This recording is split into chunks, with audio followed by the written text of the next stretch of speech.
Moving on, it seems our corporate media has just about done away with disclosing their conflicts of interest. Correspondent John F. O'Donnell dug deep to find out what's going on.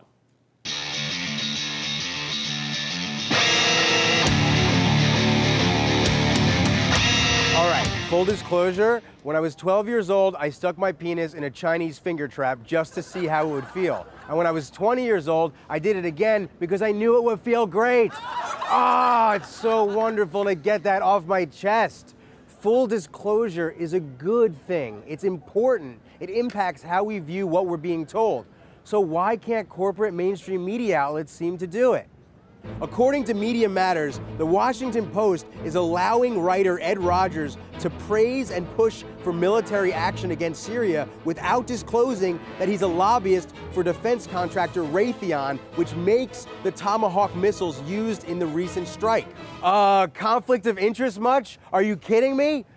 Full disclosure, I had a conflict of interest once when I adopted 5 rescue cats to try and impress a girl. Even though I'm deathly allergic to cats, I broke out in hives and vomited all over myself on our first date. Full disclosure, it was also our last date. It was a real conflict of interest. I had an interest in her, and she had none. Ed Rogers spent his entire Washington Post article gushing about Trump's missile strike while making money off of those very same missiles. How can this be allowed? Did anybody else make money?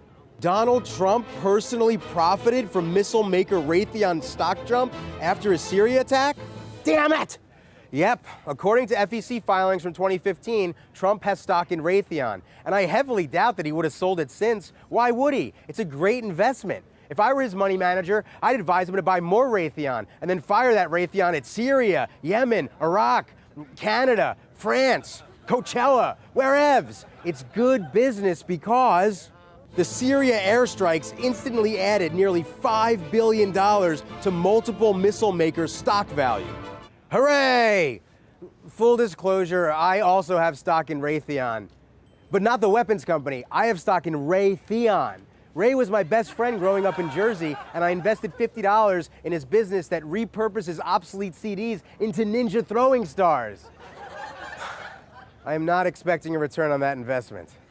Hey, Fox News military analyst and retired U.S. Army General Jack Keane, what do you think of the bombing? I think it's largely all positive because it just demonstrates to the world that American leadership is back, and they're going to be encouraged by that.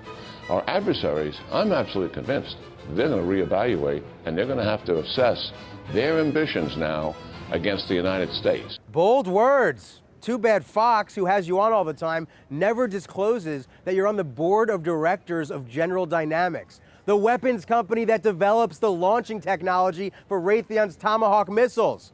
Full disclosure, I fucking hate Fox News. Well, at least their new logo's honest. We're idiot television, owned by parasites, hosted by sociopaths, loved by the dumb and the old. Now, it needs to be understood that these examples from the Post and Fox are representative of a much wider and systemic problem of corporate media outlets presenting their analysts as being independent experts when in reality they're actually part of the military-industrial complex, enriching themselves off the wars we wage. Full disclosure, I am not part of the military-industrial complex, but I do pull my pants down all the way to my ankles when I use the urinal. Full disclosure, you can get arrested for that. Full disclosure, I have a criminal record. Full disclosure, I am not allowed to be this close to the White House. Reporting from Washington, John F. O'Donnell, Redacted Tonight.